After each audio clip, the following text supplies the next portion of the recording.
raised a cry of triumph, and breaking their ranks, rushed from their commanding position into the plain. Then the Norman cavalry wheeled around, and a terrible slaughter took place. Harold fell a little before sunset, pierced by an arrow in his right eye. Under cover of the night, the remnant of the English army fled, and William's victory was complete. All of Harold's brothers had fallen with him in the battle, and of the regular royal line there was remaining but one male, a boy named Edgar, about 10 years old, the grandson of Edmund Ironside.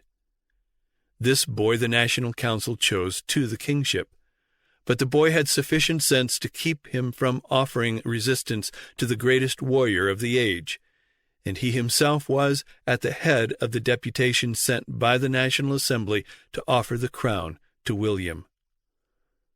The widow of the late King Edward yielded to William and surrendered Winchester. By the National Assembly, he was now chosen king and crowned at Westminster on Christmas Day.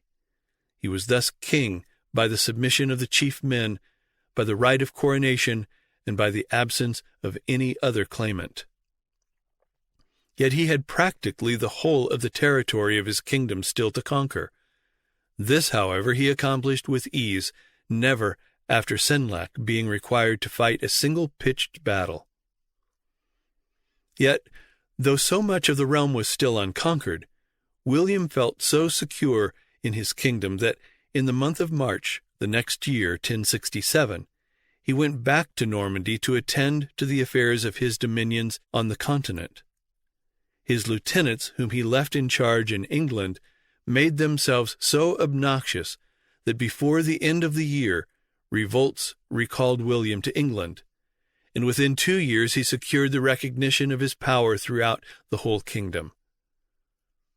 Early in 1070, William reviewed and dismissed his army at Salisbury.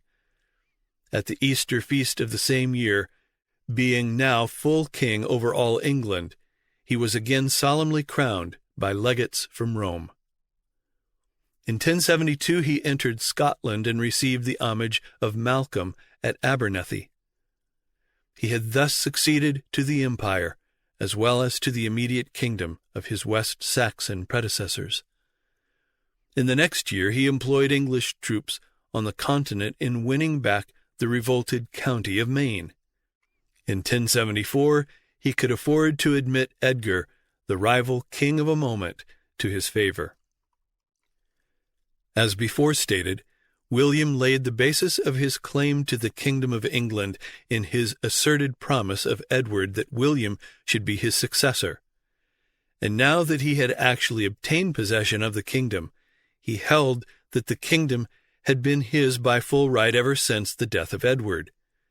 By this assertion he made it to follow that all that had been done in the kingdom since the death of Edward had been illegal, that all who had fought against him were guilty of treason, that all who had sustained Harold had fought against him, and that as the General Assembly of the kingdom had sustained Harold, and had even crowned a new king after the death of Harold, the whole nation was thus involved in the crime of treason.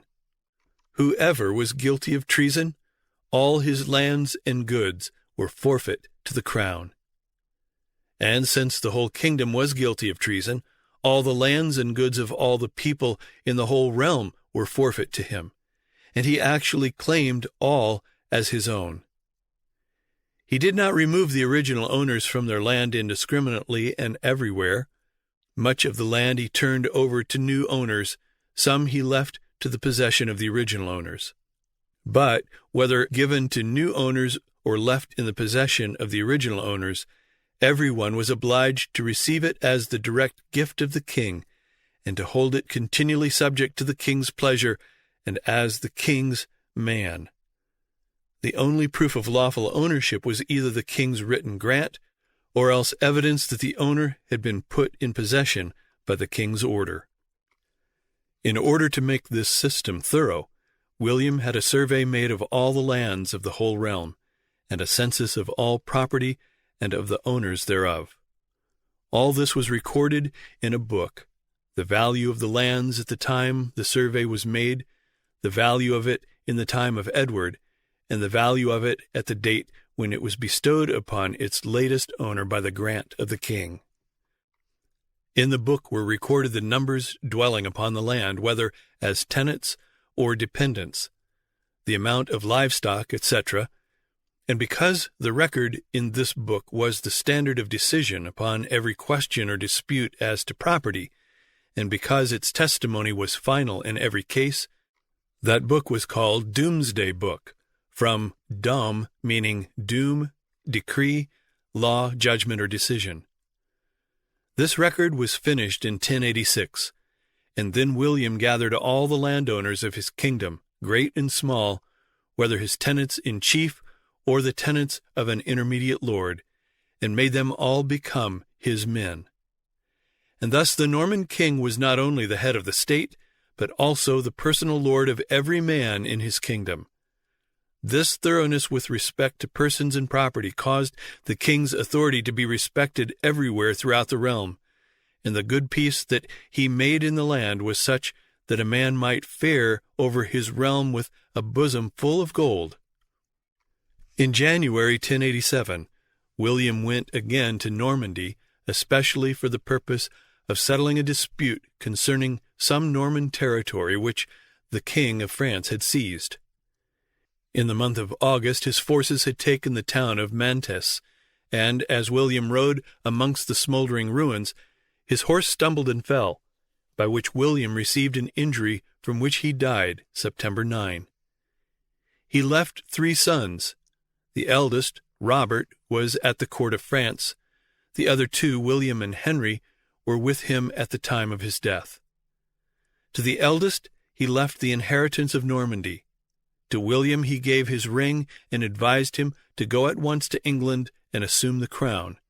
To Henry, the youngest, he bequeathed 5,000 pounds of silver. William arrived safely in England and was crowned at Westminster September 26, 1087. He is known in history as William Rufus the Red. The Norman element of England was so opposed to him that they actually revolted, but it was in vain, for his English subjects stood so loyally by him as to render him successful against all opposition. In 1096, his brother of Normandy, desiring to go on the first crusade, and not having sufficient funds, borrowed the needed sum from William of England, and gave Normandy as the mortgage for the repayment of the money. A part of the duchy rebelled. William went over and put down the rebellion. In 1098 and 99, he also conquered Maine. Shortly afterward he returned to England, and August 2nd, 1100, he was found dead in the New Forest with an arrow in his breast, whether shot by an assassin or in accident by a hunter, was never discovered. The kingdom was instantly seized by his brother Henry, surnamed Beauclerc. The Norman element of the kingdom opposed him, as they had opposed William Rufus, but the National Assembly unanimously elected him and promptly crowned him.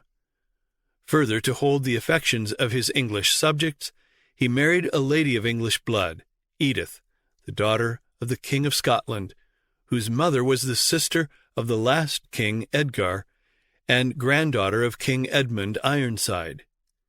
She changed her name to Maud, or Matilda, and the shout of the English multitude when he set the crown on Matilda's brow drowned the murmur of churchman and of baron.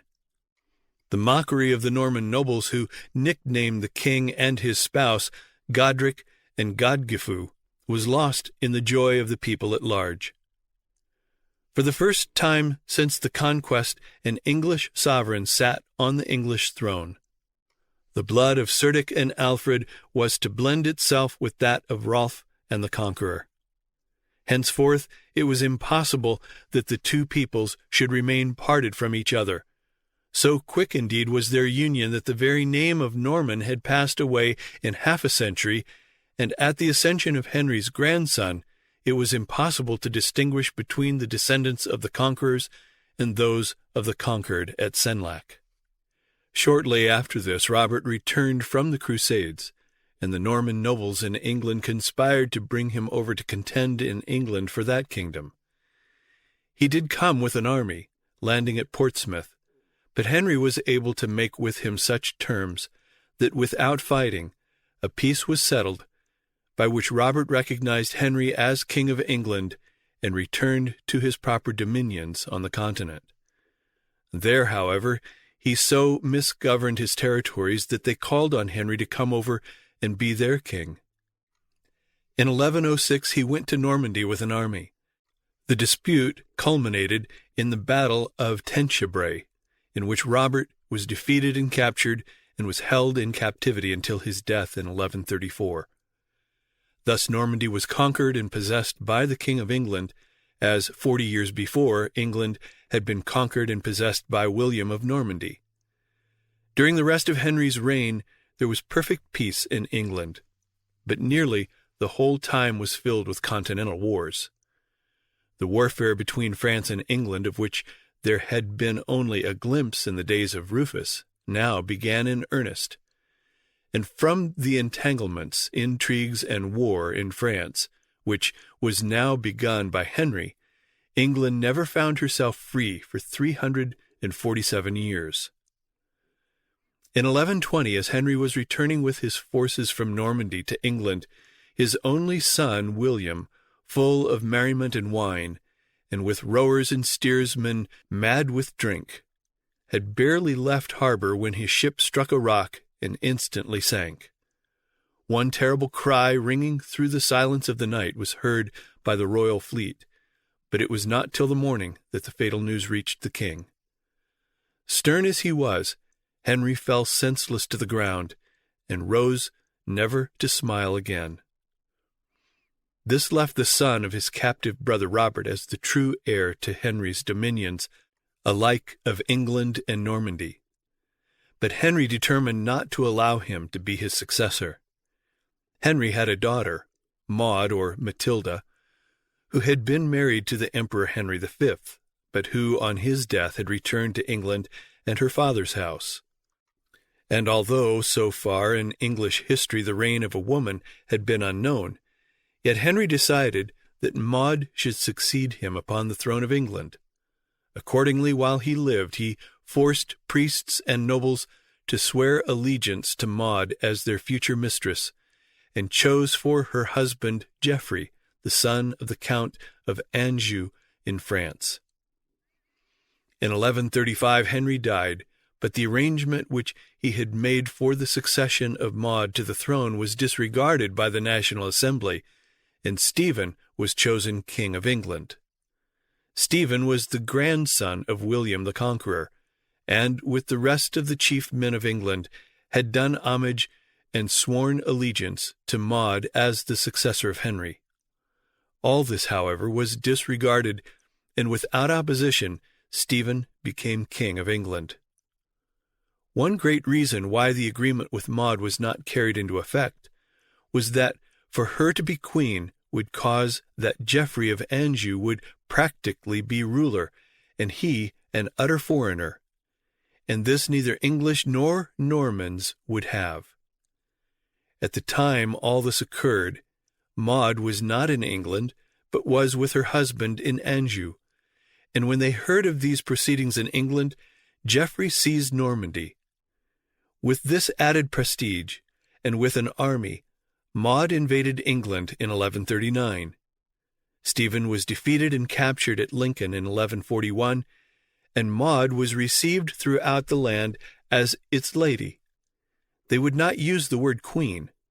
However, she was not crowned. She offended the city of London, which rose in arms against her. In exchange of prisoners, Stephen had been released. For 11 years there was civil war, a time of utter anarchy and havoc and chaos of pillage and bloodshed.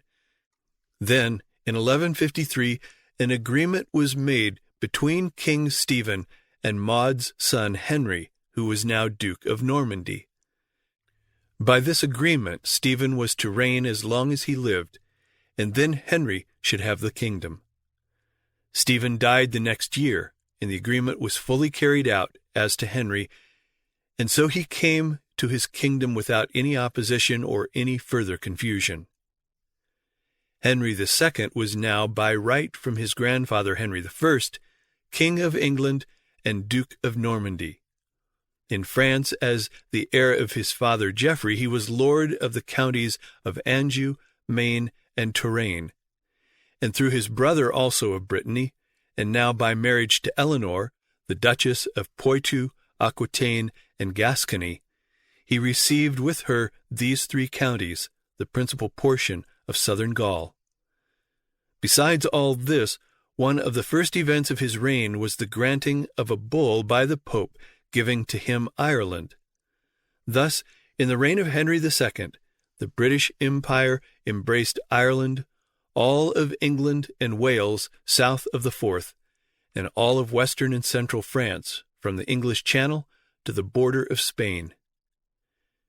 In ruling over a vast number of distinct states, widely differing in blood, language, and everything else, ruling over all without exclusively belonging to any, Henry II, King, Duke, and Count of all the lands from the Pyrenees to the Scottish border, was the forerunner of the Emperor Charles V. His father Geoffrey, Count of Anjou, habitually wore in his helmet a sprig of broomcorn, called in the native tongue Plantagenista, from which he received the nickname of Plantagenet, which clung to his house. And so Henry, the II of England, became the first of the Plantagenets who ruled England for 331 years, from 1154 to 1485. Henry II died in 1189 and was succeeded by his son Richard, surnamed Coeur de Lion, Heart of Lion.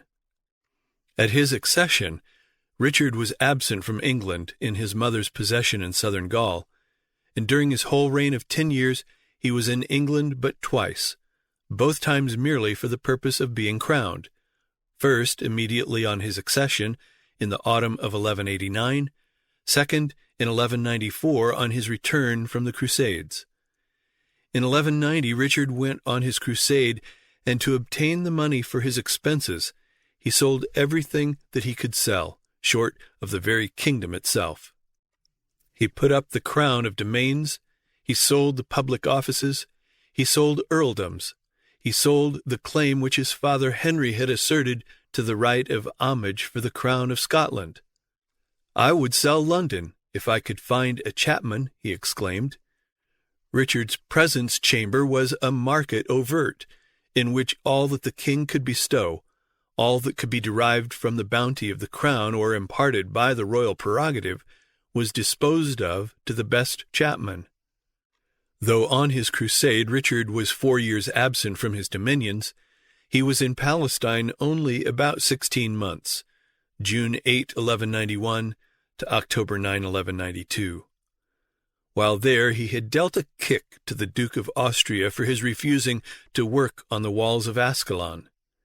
And now on his return, as he was trying to make his way in disguise through Austria, he was detected when near Vienna, and was made prisoner by the Duke of Austria December 21, 1192, who sold him to the emperor, who was also ready to sell him, but there was no buyer. In hope of release, Richard agreed to pay an annual tribute to the emperor, resigned his crown to the emperor, and received it back as vassal to the overlord of Christendom. Yet he was kept prisoner till March 8, 1194, when he was released on a ransom of what would be now about $1 million. He went at once to England, landing March 12, and notwithstanding the heavy drain upon the people to pay his ransom, without any recompense whatever, he forcibly resumed the lands which he had sold, and turned out the officers who had purchased their places to enable him to make his crusade. His stay in England was brief. He sailed away March 11, 1194, and never saw England again. He was mortally wounded by an arrow while besieging Chaluz in a war with King Philip II of France, and died 12 days afterward, April 6, 1199.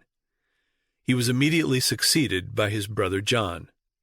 John, surnamed Lackland because his father, with all his vast possessions, left him no land, was crowned King of England on Ascension Day, May 27, 1199. There was a nearer heir in the person of Arthur, the grandson of Henry II, through his third son Geoffrey, while John was so far removed as to be the fifth son of Henry. But Arthur, being a boy of only 12 years, while John was a man of 32 years, John was chosen as the one better able to discharge the responsibilities of kingship at that time. All the continental possessions of England likewise recognized John except the 3 counties of Maine, Touraine, and Anjou. These openly espoused the claims of Arthur. King Philip of France stood with these in supporting Arthur, this, however, to promote his own designs in excluding, if possible, England from any possessions within the limits of what should be France.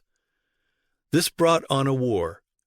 John went at once to Normandy to defend his interests on the continent. Philip invaded Normandy, besides putting garrisons in the 3 counties of Maine, Touraine, and Anjou. When the war had continued 8 months, a truce was arranged, about the 1st of March, 1200. John spent the months of March and April in England, and the 1st of May he returned to Normandy. The war was taken up again, but on May 23 a peace was concluded. Philip abandoned the interests of Arthur with respect to Maine, Touraine, and Anjou, but in the peace it was arranged that Arthur should receive Brittany as a fief from John, and that Philip's son Louis should marry John's niece Blanche of Castile. While passing through his province of Aquitaine, John saw a beautiful woman, already betrothed to a noble, and he secured a divorce from his own wife and persuaded this lady to marry him. This stirred up to vengeance against John, the noble, Hugh, Count of La Marche. He incited an insurrection in John's possessions on the continent. He was secretly supported by Philip, and in 2 years and a half, Normandy, Anjou, Maine, and Touraine were lost to England. Arthur had joined in the insurrection, had been captured, and was assassinated at the direction of John, if not by the very hand of John himself. In 1203, the Estates of Brittany sent a deputation to Philip to demand justice against John. John, as Duke of Normandy, was summoned to appear before a court of his peers in France, and as a vassal of the King of France. John's envoy asked for a safe conduct. Philip answered that he should come unmolested. Then John's envoy wanted to know whether he could be assured of a safe return. Philip replied that he should have safe return if the judgment of his peers acquitted him. John's envoy then remarked that, since John was King of England as well as Duke of Normandy, the Duke of Normandy could not come without the King of England's coming, and declared that the barons of England would not permit their king to run the risk of death or imprisonment. Philip, however, insisted that the Duke of Normandy should come, because, as such, he was truly the vassal of the King of France. John did not go, and for his contumacy, the court decreed that whereas John, Duke of Normandy, in violation of his oath to Philip, his lord, has murdered the son of his elder brother, a homager of the crown of France, and near kinsman to the king, and has perpetrated the crime within the seigneury of France, he is found guilty of felony and treason, and is therefore adjudged to forfeit all the lands he has held by homage. This allowed Philip to assert legal claim to all the English possessions in France, and he at once entered Normandy and occupied the strongholds with his troops. But this the Normans did not like, and they appealed to John to come to their rescue. But against this England protested, because she thought the time was come when her wealth should no longer be dissipated in Normandy, when her language should be spoken by those who ruled over her, when her laws should be administered by those who abided among her people, and when her church should be upheld by those who had no foreign bishoprics and abbeys. As a consequence, all the continental possessions of England except Aquitaine were now lost, and from the lordship of a vast empire that stretched from the Tyne to the Pyrenees, John saw himself reduced at a blow to the realm of England. Next, in 1207, John fell into a quarrel with Rome.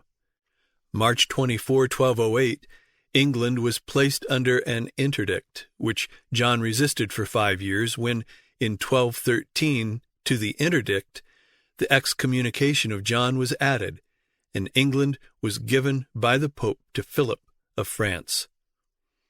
Philip gathered a fleet and an army with which to go and take possession of England. John surrendered to the Pope and took an oath of fealty as the vassal of Rome. Then the Pope forbade Philip any further designs upon England. Philip determined to take England anyhow, but his vassal, the Count of Flanders, refused to support him. This caused war. John supported Flanders, and Philip's fleet was destroyed. Next, supported by the Pope and the Emperor, the Count of Flanders and the Earl of Boulogne, John went with an army to punish Philip further. A great battle was fought at Bouvines.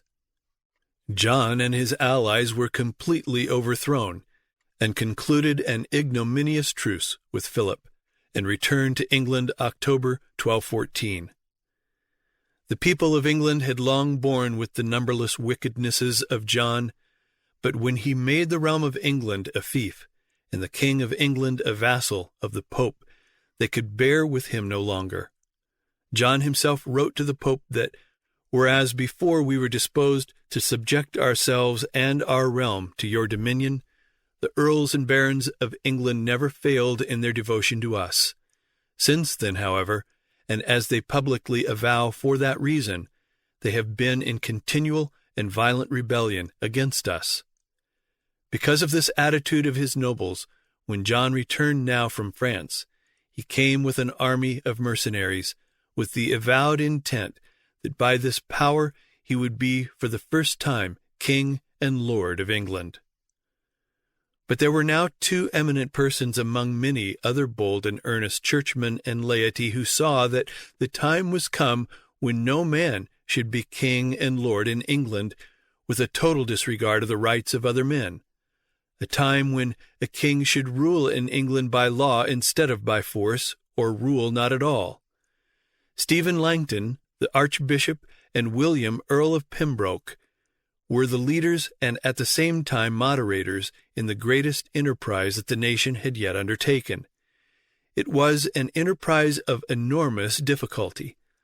The Pope was now in friendship with the king, and this might influence the great body of ecclesiastics. The royal castles were in possession of the mercenary soldiers. The craft of John was as much to be dreaded as his violence. But there was no shrinking from the duty that was before these patriots. They moved on steadily in the formation of a league that would be strong enough to enforce their just demands, even if the issue were war between the crown and the people. The bishops and barons were the great council of the nation. Parliament, including the Commons, was not as yet, though not far distant. The doctrine of divine right was the invention of an age that sought to overthrow the ancient principle of an elective monarchy, in which hereditary claims had indeed a preference, but in which the sovereign is appointed to protect his subjects in their lives, properties, and laws, and for this very end and purpose has the delegation of power from the people. The nobles met at St. Edmundsbury, and after duly considering the situation, November 20, 1214, they solemnly swore to withdraw their allegiance from John if he should resist their claims to just government. They had not only public wrongs to redress, but the private outrages of the king's licentiousness were not to be endured by the class of high-born knights whom he insulted through their wives and daughters. From St. Edmundsbury they marched to London, where the king had shut himself up in the Temple. When their deputies came into his presence, he first despised their claims, and then asked for delay. The Archbishop of Canterbury, the Earl of Pembroke, and the Bishop of Ely guaranteed that a satisfactory answer should be given before Easter. The king employed the time in the endeavor to propitiate the church by promising a free election of bishops. He took the cross and engaged to wage war with the infidels. He sent to Rome to implore the aid of the Pope in his quarrel, and the Pope came to his aid and commanded Langton to exercise his authority to bring back the king's vassals to their allegiance. At Easter, the barons, with a large force, assembled at Stamford. John was at Oxford, and Langton and Pembroke were with him. They were sent by the king to ascertain the demands of their peers, and these messengers or mediators brought back Magna Carta.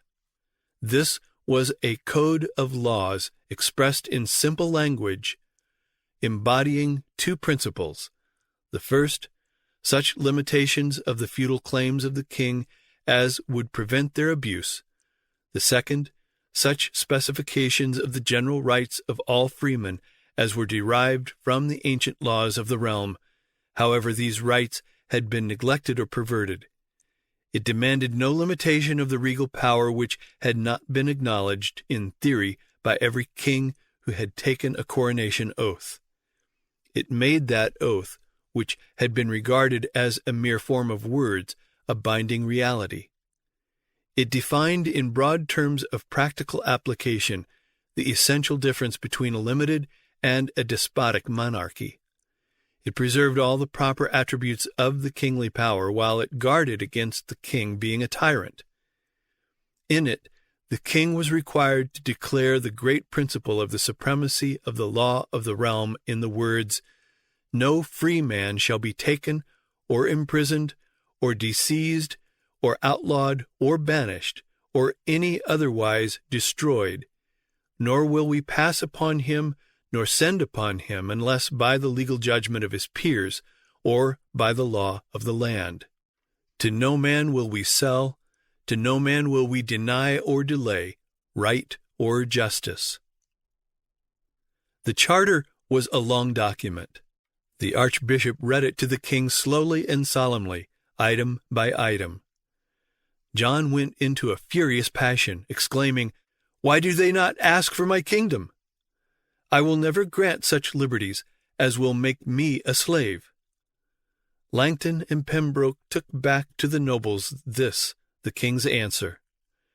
The barons proclaimed themselves the army of God and Holy Church, and marched upon London, which they entered May the 22nd, 1215, the citizens of London having already agreed to make common cause with them. There were further negotiations.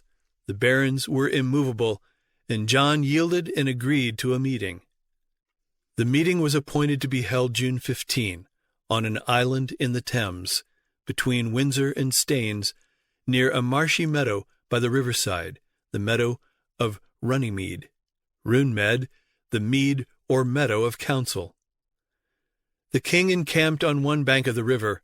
The barons covered the flat of Runnymede on the other. Their delegates met on the island between them, but the negotiations were a mere cloak to cover John's purpose of unconditional submission. The Great Charter was discussed and agreed to in a single day. However, this was not all. The barons had not yet finished with John. They next required that he should agree to articles by which there should be assured the means of carrying into effect the provisions of the charter. 25 barons were to be chosen by the barons assembled to maintain the observance of the peace and liberties granted and confirmed, so that if the king or his officers violated any of the conditions, 4 out of 25 barons so chosen might petition for redress of the grievance, and if not redressed within 40 days, the cause being laid before the rest of the 25, they, together with the community of the whole kingdom, shall distrain and distress us all the ways possible, namely, by seizing our castles, lands, possessions, and in any other manner they can, till the grievance is redressed according to their pleasure, saving harmless our own person and those of our queen and children, and when it is redressed, they shall obey us as before. It was further required that the charter should not only be published throughout the whole country, but sworn to at every 100 mote and town mote, by order from the king. When these new demands were made, John was more angry than ever. He cried out, "They have given me 24 over-kings," and flung himself on the floor, gnawing sticks and straw in his impotent rage. But it was all in vain. The nobles were inflexible, and John was obliged to sign all that they required. No sooner was it all over, however, and the respective parties had separated and the forces dispersed, than John let himself loose to take vengeance on the whole kingdom, in all of which he was still zealously supported by the Pope, who issued a bull excommunicating the barons and annulling the charter. England rejected the excommunication and maintained the charter. But by the bull, John counted himself free from his oaths to the nobles, with full right to punish the whole people. Wherever he marches, his force is to be tracked by fire and blood. The country was overrun by his fierce mercenaries.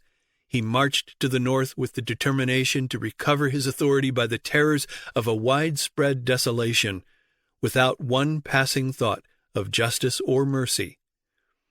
As he entered Scotland, in revenge for the alliance which its king, Alexander II, had formed with the barons, he burned the abbeys without distinction, and having rested at a village, set fire with his own hand when he departed in the morning to the house in which he had slept the previous night. In the south, the same work of terror went forward under the command of John's illegitimate brother, the Earl of Salisbury. The barons despaired of their cause, for the people fled before these hellhounds, abandoning home and property rather than perish under the hands of relentless torturers. Their leaders came at last to a desperate resolution. They offered the crown to Louis, the eldest son of the King of France. This desperate step, of course, was fraught with more war, yet it was certain that no war could be worse than were the miseries which John was inflicting upon the kingdom without war. Louis of France landed in England May 30, 1216. Many of John's mercenaries were Frenchmen, and when their own prince came into England, they not only refused to fight against him, but actually went over to him in such numbers that John dared not meet him. Louis soon reached London, where he was welcomed. The barons and citizens paid him homage, he swearing to govern justly, to defend them against their enemies, and to restore them to their rights and possessions. Everything was in his favor, but he destroyed all his good prospects by bestowing upon Frenchmen English honors and possessions. But the whole situation was presently relieved by the death of John. He was attacked with a fever, in addition to which he gorged himself with a surfeit of peaches and new cider, and as a consequence died October 18, 1216. Though the nobles had invited Louis of France to be King of England, he had so offended that they now rejected him, and chose to be King John's son Henry, a boy of 10 years, who was crowned King Henry III at Gloucester, October 28, 1216. Louis, however, defended his claims to the crown. There was war for 2 years in which he was defeated on both land and sea. He then willingly agreed to resign his claims and withdraw to France upon the payment to him of £5,000 to meet his necessities. While Henry III was so young, the kingdom was governed by a regency till 1227, when he declared himself of age and began immediately to imitate his father John. He rejected the charter and its appendices, which John had signed, and instead of all that declared, "Whensoever and wheresoever, and as often as it may be our pleasure, we may declare, interpret, enlarge, or diminish the aforesaid statutes and their several parts, by our own free will, and as to us shall seem expedient for the security of us and our land. But he, as John, was firmly met by the kingdom's insistence upon the right of the people and the supremacy of the law. In answer to Henry's pronunciamento, an English judge, Bracton, set the voice of English law in words worthy of everlasting remembrance. The king must not be subject to any man, but to God and the law, for the law makes him king. Let the king therefore give to the law what the law gives to him, dominion and power, for there is no king where will and not law bears rule. Again, the king can do nothing on earth, being the minister of God, but what he can do by law. And yet again, he reckons as superior to the king not only God and the law by which he is made king, but his court of earls and barons, for the former are so styled as associates of the king, and whoever has an associate has a master, so that if the king were without a bridle, that is, the law, they ought to put a bridle upon him. Upon this it has been well observed, let no Englishman who lives under the rule of law and not of will forget that this privilege has been derived from a long line of forefathers, and that although the eternal principles of justice depend not upon the precedents of ages, but may be asserted some day by any community with whom a continued despotism has made them native and to the manner born, we have the security that the old tree of liberty stands in the old earth, and that a short-lived trunk has not been thrust into a new soil, to bear a green leaf or two and then to die. Henry III reigned 53 years, and the whole reign is remarkable for the constitutional contest between the king and the people upon the great question as to whether just government is by law or by arbitrary and despotic will. His reign is also remarkable for the fact that history presents him in scarcely any other light than that of an extortioner or a beggar. There were no contrivances for obtaining money so mean or unjust that he disdained to practice them, and the Pope sustained him in it all, and had more than an equal share of the spoil. Thus both he and the Pope incurred not only the antagonism of the nobles, but the disrespect of the common people everywhere.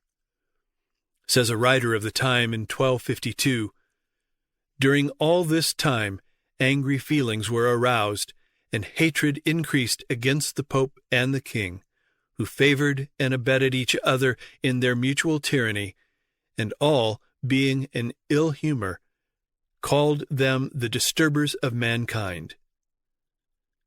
Matters reached such a pass in 1257 that the nobles took another step in constitutional government.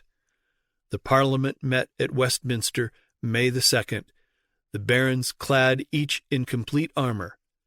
As the king entered, there was a clatter of swords, and Henry, looking around in alarm, said, "Am I a prisoner?"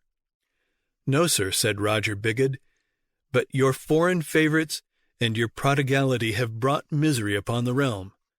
Wherefore we demand that the powers of government be delegated to a committee of bishops and barons, who may correct abuses and enact good laws." To this demand the king was obliged to submit, and on June 11, Parliament met at Oxford to formulate what had been demanded. It was enacted that 4 knights should be chosen by the votes of the freeholders in each country, who should submit all breaches of law and justice to a parliament, to be called together regularly thrice in each year, that the sheriffs of the counties should be chosen by the freeholders, and that the great office of state should be reappointed. This was but carrying into effect the provisions of Magna Carta and its securities which John had signed at Runnymede. And Henry, like John, after having sworn to it all, obtained a dispensation from the Pope to violate it, and told the Committee of Council in 1261 that he should rule without them. However, in 1262, after making a blustering show of war, he yielded and again agreed to observe the law. In 1264, however, he broke loose again, and the difference this time did bring on a war. Henry was defeated. A parliament was assembled on a more democratic basis than any which had been ever summoned since the foundation of the monarchy, to whose laws Henry was again required to submit. Henry III died November 16, 1272, and was succeeded by his son Edward, who, at the time, was absent in the Crusades. And it was not till 1274 that he arrived in England, August 3, and on August 19 he and his queen were crowned at Westminster. In 1282 Wales revolted, and Edward was obliged to make war there for 2 years before it was subdued. There, April 25, 1284, his first son was born, who was named Edward, and was given the title Prince of Wales, which is the origin of the title in the royal family of England. Edward I also resisted constitutional government, especially in the matter of raising taxes. But under the leadership of the two great Earls, Roger Bigod of Norfolk and Humphrey Bowen of Hereford and Essex, the nobles of the kingdom, called upon the sheriffs to levy no more taxes till the charters were confirmed without any insidious reservation of the rights of the crown. Edward yielded, and the statute of the confirmation of the charter was accepted by the king.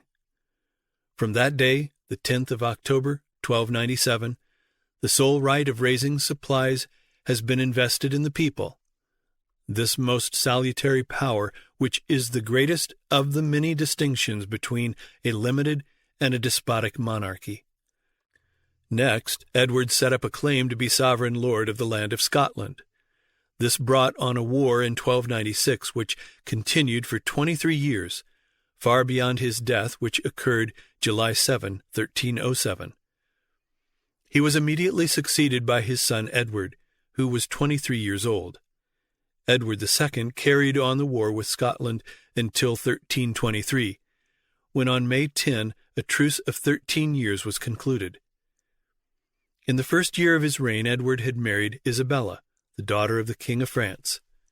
In 1323, Isabella entered into an intrigue with Lord Roger Mortimer, which ended only in their murdering of the king. The murder, however, was preceded by his imprisonment, the declaring of his son Edward king at the age of 15, January 7, 1327, the deposition of Edward II, January 13, the proclamation of the accession of Edward III, January 24, and his crowning, January 29. Only 4 years of the truce between England and Scotland had passed when the King of Scotland, Robert Bruce, broke the truce and invaded England. But in 1328 a peace was concluded in which England recognized the independence of Scotland under Bruce, and the peace was sealed by the marriage of the sister of Edward to the son of Bruce. In 1328 had died Charles IV, King of France, leaving no direct heir. The throne was taken by a cousin, Philip of Artois. Edward's mother was the sister of Charles, and therefore, as Charles's nephew and nearer of kin than was Philip, Edward of England claimed the throne of France. The French law was that a woman could not inherit the throne, but Edward asserted the claim that though women were excluded, the law did not exclude the son of a woman who, if she had been a man, would have inherited. When Charles IV had died, Edward had presented his claim. In 1332 Robert Bruce died, and John Balliol, who had done homage to Edward II for the kingdom, now attempted to take it from Bruce's young heir. Edward III favored Balliol, and the King of France aided young David, the son of Bruce. And this aiding of Scotland by the rival King of France against the King of England and his ally was, by Edward III, made the ground for commencing a great war for the purpose of asserting his pretensions to the crown of France. The King of France was just then at war with the people of Flanders. Edward III helped the Flemings, and they proclaimed him King of France. In 1337, Edward boldly assumed the title of King of France and prepared to enforce his claim at the sword's point. And thus began the 100 Years' War between England and France, which continued about 120 years through the rest of the reign of Edward III to 1337, through the reign of Richard II to 1399, that of Henry IV to 1413, that of Henry V to 1422, and into the reign of Henry VI till 1458. The 100 Years' War was barely ended when a civil war, the Wars of the Roses, began between the House of York and the House of Lancaster, which continued for 35 years through the reigns of Edward IV, Edward V, Richard III, till the death of Richard III, the last of the Plantagenets, and the crowning of Henry VII, the first of the Tudors, on Bosworth Field, August 22, 1485. Though the Wars of the Roses were thus ended, peace did not come to the kingdom, for there were insurrections and pretenders to the throne which kept the kingdom in a constant turmoil for 15 years. In the last 8 years of the reign of Henry VII, 1501 to April 21, 1509, there was neither revolts nor wars in the kingdom. Henry VII had 2 sons, Arthur, born 1486, and Henry in 1491. When Arthur was 4 years old, a marriage was arranged for him with a girl of 5 years, Catherine of Aragon, the daughter of Ferdinand and Isabella of Spain. In the year 1499, when the children were aged 12 and 13 respectively, the marriage ceremony was performed, first by proxy while Catherine was in Spain, and again in their own proper persons, November 6, 1501, when Catherine arrived in England. In January 1502, a treaty of perpetual peace was made between England and Scotland. This treaty was sealed by the marriage of Margaret, the daughter of Henry VII of England, to James IV, the King of Scotland. In April of the same year occurred the death of Arthur, the husband of Catherine, and heir apparent to the throne. The 2 kings, however, Henry and Ferdinand, immediately arranged that Henry's remaining son, Henry, should be married to Arthur's young widow, Catherine.